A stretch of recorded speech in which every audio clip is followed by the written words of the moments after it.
Bonjour à toutes et tous. Si on m'avait dit un jour que je recevrais toute l'église dans mon petit salon, je n'y aurais pas cru. Mais grâce à la magie de la technologie, vous voici. Soyez les bienvenus. Et je vous invite à une courte prière. Oui, Seigneur, ce matin encore, nous venons pour te rencontrer, pour nous mettre à ton écoute. Nous venons dans ta présence, pour t'apporter nos louanges.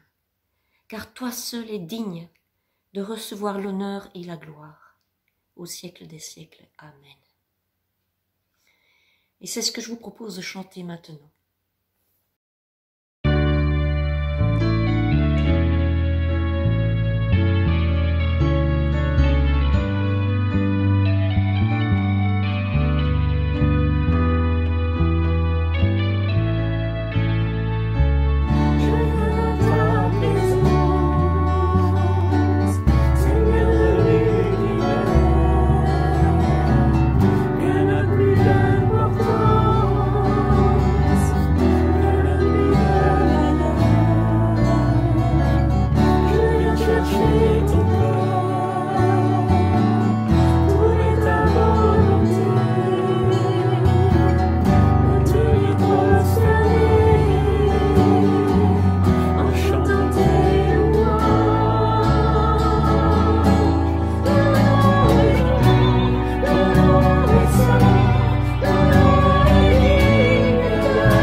Pendant la période de Pâques, un texte m'a particulièrement touchée dans l'évangile de Jean, au chapitre 20, les versets 11 à 16. Cependant, Marie se tenait dehors près du tombeau et pleurait. Tout en pleurant, elle se pencha pour regarder dans le tombeau. Et elle vit deux anges habillés de blanc, assis à la place où avait été couché le corps de Jésus, l'un à la tête et l'autre aux pieds. Ils lui dirent: « Femme, pourquoi pleures-tu » Elle leur répondit: « Parce qu'ils ont enlevé mon Seigneur, et je ne sais pas où ils l'ont mis. » En disant cela, elle se retourna et vit Jésus debout, mais elle ne savait pas que c'était lui. Jésus lui dit: « Femme, pourquoi pleures-tu? Qui cherches-tu » Pensant que c'était le jardinier, elle lui dit: « Seigneur, si c'est toi qui l'as emporté, dis-moi où tu l'as mis, et j'irai le prendre. » Jésus lui dit: « Marie !» Elle se retourna et lui dit en hébreu: « Rabouni !» c'est-à-dire maître. Marie a vu l'horreur de la mort de son ami, de son Messie. Et maintenant, elle a les yeux rivés sur sa tombe profanée, vide. Elle est au désespoir. Il n'y a pas de solution, ils ont enlevé le corps. Alors, noyée de chagrin, elle finit quand même par se retourner. Et lorsqu'elle détourne les yeux de la tombe, elle voit qu'il y a un homme à côté d'elle. Un court dialogue s'ensuit, 2 petites questions. Mais celles-ci vont détacher Marie de l'horreur pour la faire revenir à la seule chose qui soit vraiment essentielle dans la situation qu'elle vit. Chercher le Christ de tout son cœur. Qui cherches-tu? Lui demande-t-il. Il ne dit pas que cherches-tu, non. Il dit qui cherches-tu? Et c'est au moment où Marie prend conscience de son désir de retrouver le Christ que Jésus se révèle personnellement à elle. Alors le désespoir va faire place à la joie et une situation bouchée s'ouvre sur un avenir glorieux jusque dans l'éternité. Mes amis, nous vivons tous des moments difficiles. Et je vois 2 raisons pour lesquelles ce texte peut nous aider dans ces moments-là. Premièrement, ce texte nous pousse à rechercher le Christ, quelle que soit la situation que l'on vit. À détourner nos regards de l'aspect dramatique de ces situations pour regarder à Jésus le ressuscité, celui qui a vaincu toutes les difficultés, même celles de la mort. Et puis il nous pousse aussi à continuer le dialogue avec Dieu, malgré nos difficultés, parce que c'est justement dans ce dialogue, par le Saint-Esprit, que ce soit par la prière ou par la lecture de la Bible, ou que sais-je encore, c'est justement dans ce dialogue que Jésus peut se révéler personnellement à nous. Ça, c'est la première raison. La deuxième, ce texte m'aide, moi, et je pense qu'il peut vous aider aussi. Ce texte m'aide à me souvenir de tous les moments où j'ai crié à Dieu. Mais enfin, pourquoi est-ce que tu ne réponds pas à mes prières? Où est-ce que tu es? Eh bien, Dieu était à côté de moi. Jésus était à côté de moi comme il l'était à côté de Marie. C'est simplement moi qui ne regardais pas dans la bonne direction. Comme Marie, je regardais la tombe vide de ma situation et non le Christ ressuscité. Et pendant tout ce temps, Christ était avec moi et je ne le savais pas. Christ est toujours avec nous, il l'a promis. Alors que nous puissions chercher à connaître Jésus toujours plus, lui qui est si près de nous, en nous, que le Seigneur nous ouvre les yeux afin que nous le voyions, lui, le ressuscité, le Dieu 3 fois saint, il est élevé au-dessus de tout, rayonnant de gloire, d'amour et de force. C'est dans cet esprit d'ouverture de cœur et de dialogue que je vais céder la parole pour la prédication. Mais avant ça, j'aimerais qu'on chante encore un chant ensemble. Ouvre les yeux de mon cœur.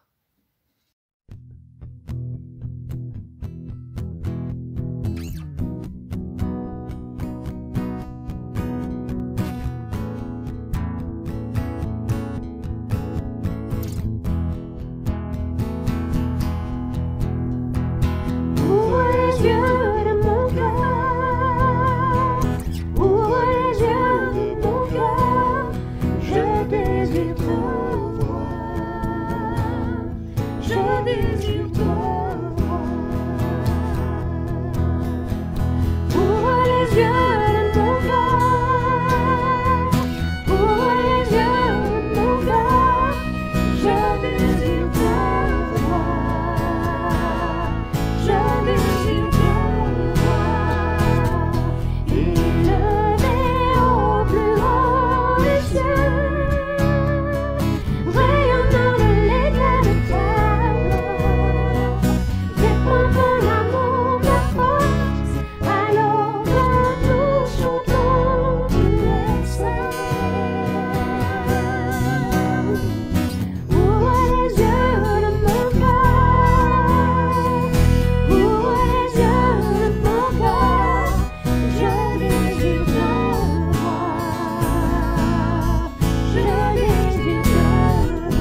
Bonjour à toutes et à tous.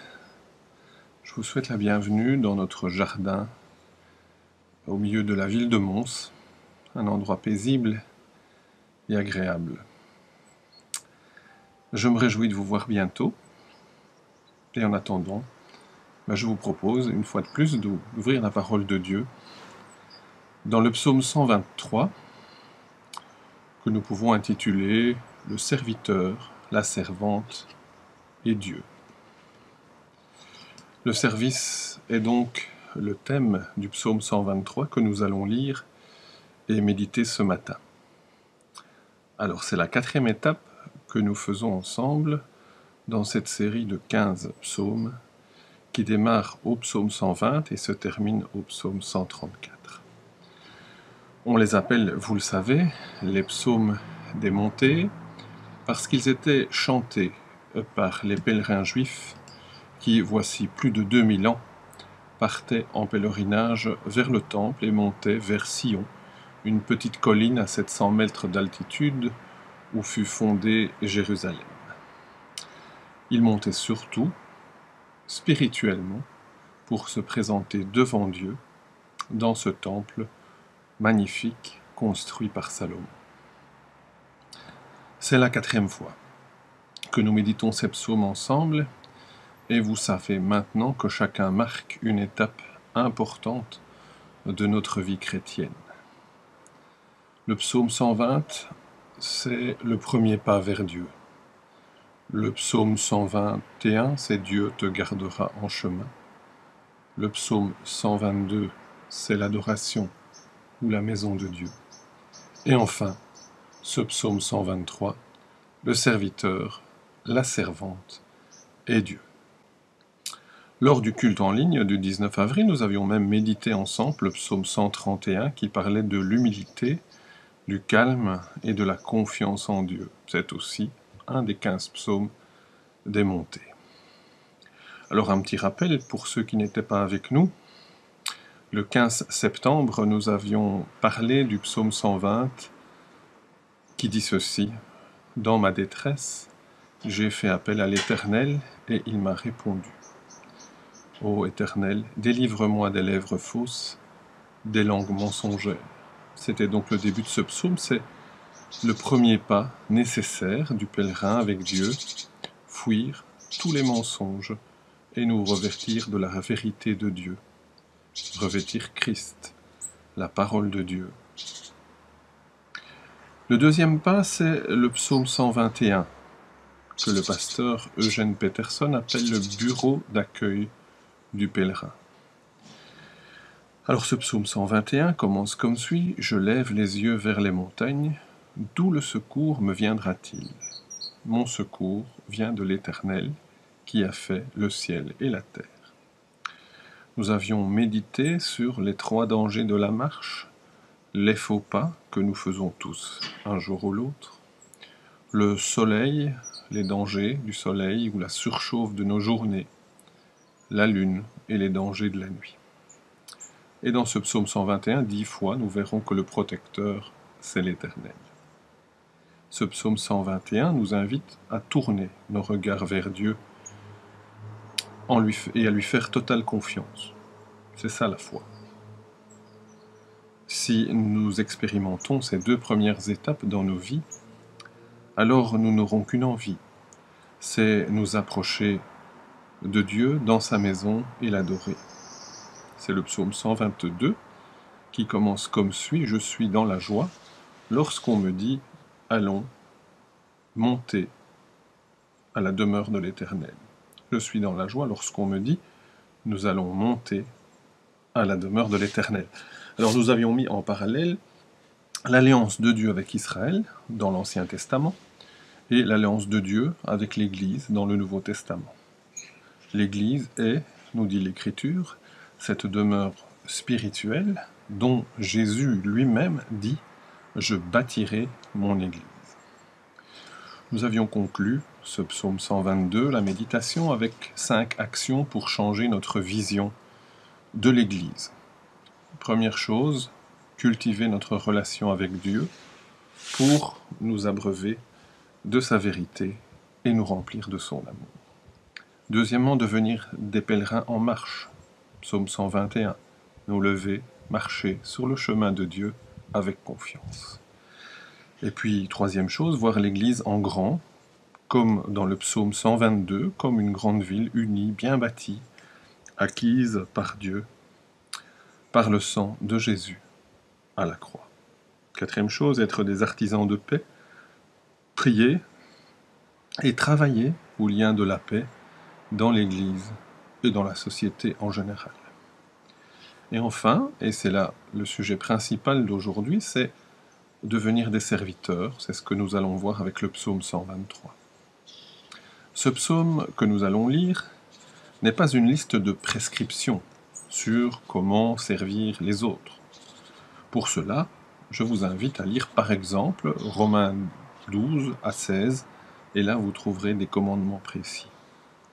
Ce psaume 123, comme tous les psaumes, se concentre sur le dialogue entre l'homme et Dieu. Nous le lisons ensemble. Psaume 123. J'ai levé les yeux vers toi qui règnes dans les cieux. Oui, comme les serviteurs fixent leur regard sur la main du maître, comme la servante fixe ses regards sur la main de sa maîtresse, ainsi nos regards se tournent vers l'Éternel notre Dieu, dans l'attente de sa grâce. Fais-nous grâce, ô Éternel, et pitié de nous, car nous sommes saturés du mépris qu'on nous témoigne. Oui, nous sommes saturés des insultes, des repus et du mépris des hautains. Voilà pour ce psaume 123 qui commence donc comme suit. J'ai levé les yeux vers toi qui règne dans les cieux. Voici le point de départ essentiel pour tout serviteur de Dieu. Fixer les yeux sur Dieu et nous souvenir qu'il est Dieu et qu'il règne sur toutes choses, sur la terre et dans les cieux. C'est fondamental. Pourquoi ? Parce qu'un danger nous guette. En effet, comme chrétiens, nous savons que Dieu s'est incarné en la personne de Jésus, qui se présente lui-même comme le parfait serviteur. La tentation est donc grande d'en faire un Dieu à notre service. Bien sûr, Jésus est passé de lieu en lieu faisant du bien à tous les hommes, c'est vrai. Il est aussi avec nous tous les jours et veut notre bien, c'est aussi vrai. Mais Jésus, ne l'oublions pas, était avant tout le parfait serviteur venu faire la volonté de Dieu, accomplir une mission pour Dieu. N'inversons donc pas les rôles. Dieu n'est pas mon serviteur, Dieu est Dieu, et je suis son serviteur. Il est fréquent, en effet, de voir deux chrétiens s'enthousiasmer à fond dans un service pour Dieu, puis, passé l'enthousiasme du début, on voit s'installer entre eux de fortes différences d'opinion sur la stratégie. On peut parfois se demander si Dieu est réellement le maître aux commandes, et si Dieu est réellement le centre des motivations de chacun des serviteurs. Il importe de faire tous les services sous le regard de Dieu. On continue la lecture. Oui, comme les serviteurs fixent leur regard sur la main du maître, comme la servante fixe ses regards sur la main de sa maîtresse. Dans notre psaume, le serviteur et la servante fixent leur regard sur un détail, la main du maître, la main de Dieu. Dans l'Ancien Testament, l'expression « la main de l'Éternel » ou « la main de Dieu » revient environ 40 fois. C'est intéressant de faire la recherche. La main de l'Éternel, c'est son moyen d'action. C'est le symbole de sa puissance. La main de l'Éternel est parfois un instrument de jugement. Nous lisons que la main de l'Éternel, par exemple, s'appesantit sur les Philistins ou les Égyptiens, ainsi que d'autres ennemis du peuple de Dieu. Mais pour l'homme ou la femme de Dieu, la main de l'Éternel est un instrument de bénédiction, de protection, une main qui donne.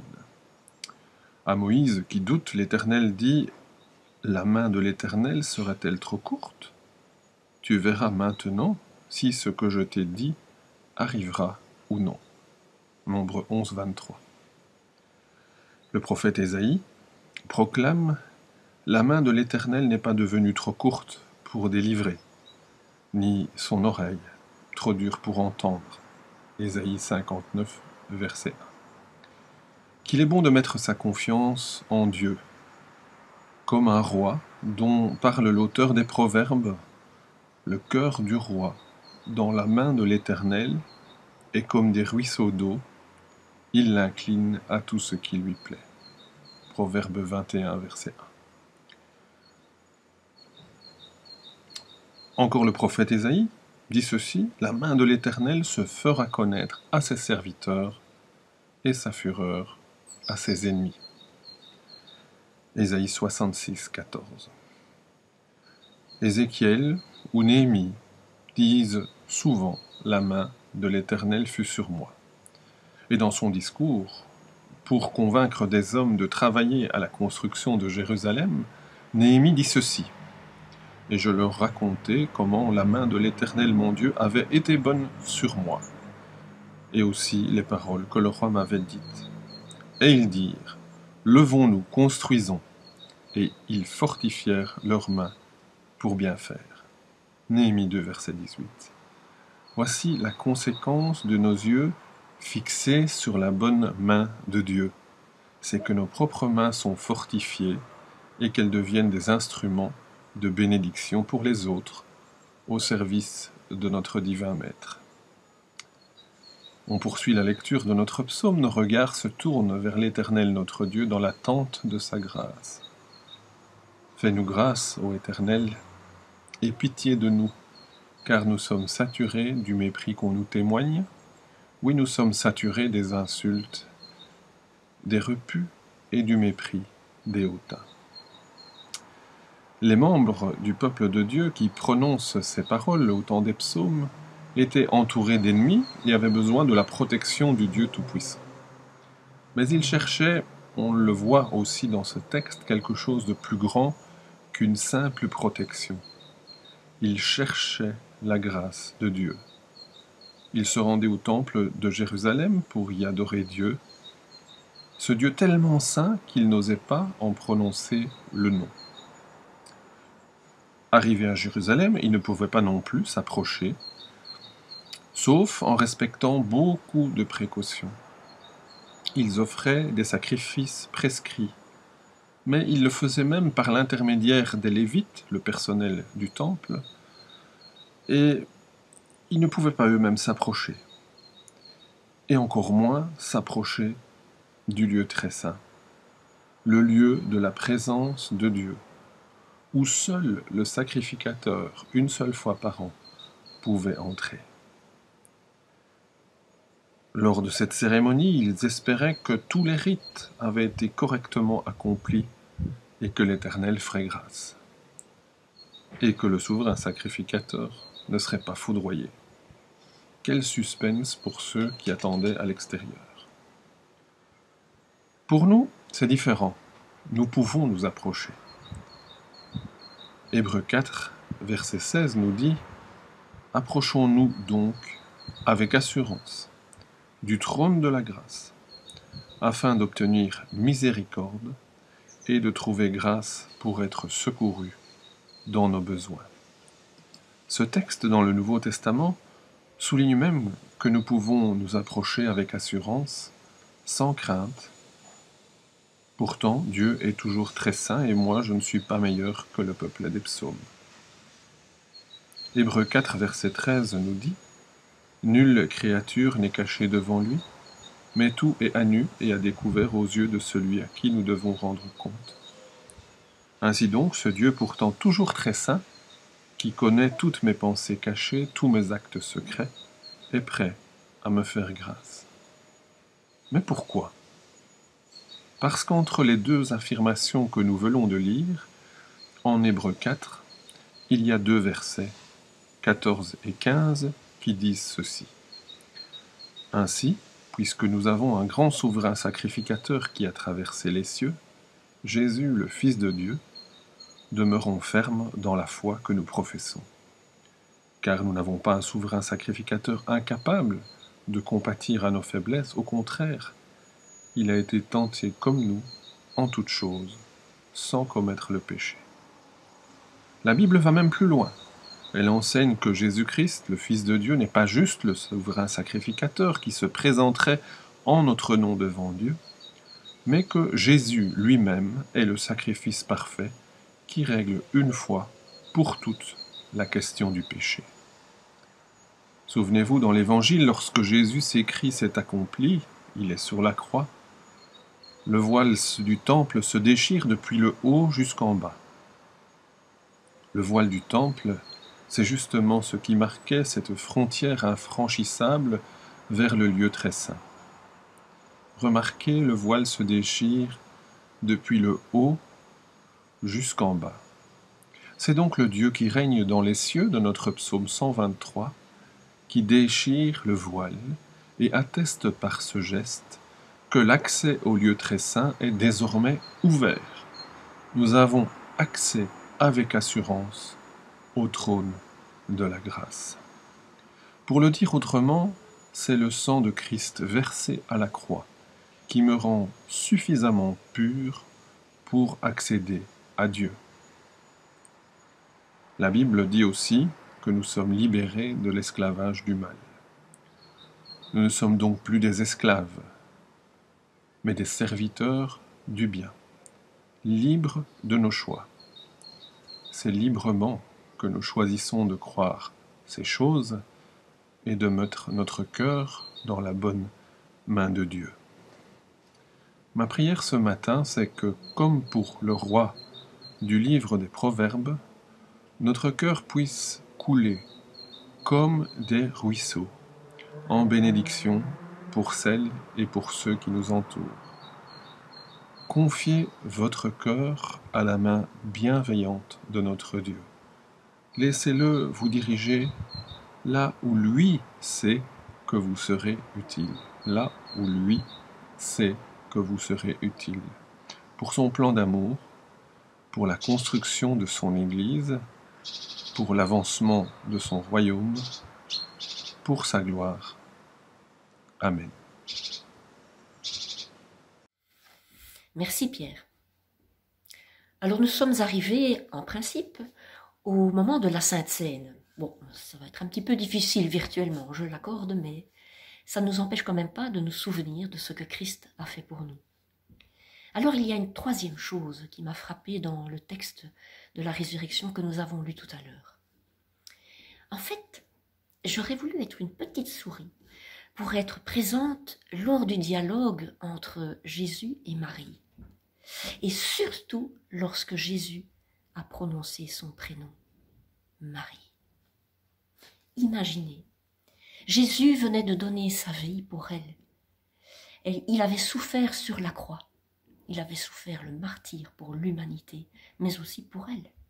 Il avait tout accompli pour elle. Plus rien ni personne ne pouvait les séparer. Elle faisait à jamais partie de son peuple. Son nom était écrit pour l'éternité dans le livre de vie. Il avait réussi cet exploit-là. Imaginez la charge émotionnelle qu'il devait y avoir dans ce simple prénom, Marie. Il devait y avoir de la joie, du soulagement après l'épreuve, un sentiment de victoire. Oui, de la tendresse aussi. Et surtout, beaucoup d'amour. Eh bien, je me plais à croire que lorsque Christ prononce mon prénom, votre prénom, il y a cette même charge émotionnelle d'amour. Car il a donné sa vie pour nous. Il a porté notre péché, nos maladies, pour que nous fassions à jamais partie de son peuple. Alors que cette pensée nous accompagne et nous fortifie sur le chemin de notre vie. Et je vous propose d'écouter un chant, et ça sera comme un court moment de méditation. À tout à l'heure. Jésus le Christ, dans la nuit où il fut livré, a pris du pain et l'a brisé. Jésus le Christ, dans la nuit où il fut livré, a pris du vin et l'a versé. Il a dit, venez, prenez et mangez, ceci est mon corps donné pour vous. Il a dit, venez, prenez et buvez, ceci est mon sang donné pour vous.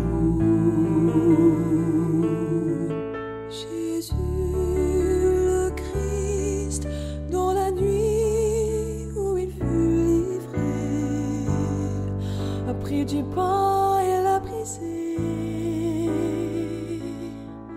Jésus le Christ, dans la nuit où il fut livré, a pris du vin et l'a versé.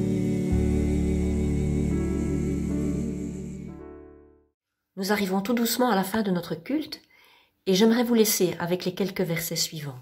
Celui qui entre par la porte est le berger des brebis. Le gardien lui ouvre la porte et les brebis écoutent sa voix. Il appelle ses brebis, chacune par son nom, et les mène dehors. Quand il les a toutes fait sortir, il marche devant elles et les brebis le suivent parce qu'elles connaissent sa voix. Jean 10, versets 2 à 4. Que nous puissions ne pas quitter Jésus du regard, le suivre et chercher à toujours mieux connaître sa voix. Je vous propose un dernier chant, mais avant ça, nous vous souhaitons d'ores et déjà un très bon dimanche et une très belle semaine. À bientôt. Salut.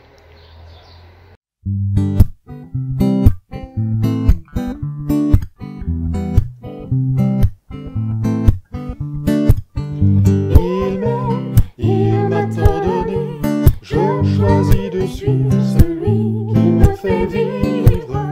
Je ne reste pas seul dans la nuit. Je prends sa main et marche, jamais ne la relâche. Il m'est ordonné. Je choisis de suivre celui qui me fait vivre. Je ne reste pas seul dans la nuit. Je prends sa main et marche, jamais ne la relâche.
Il m'a donné, je choisis.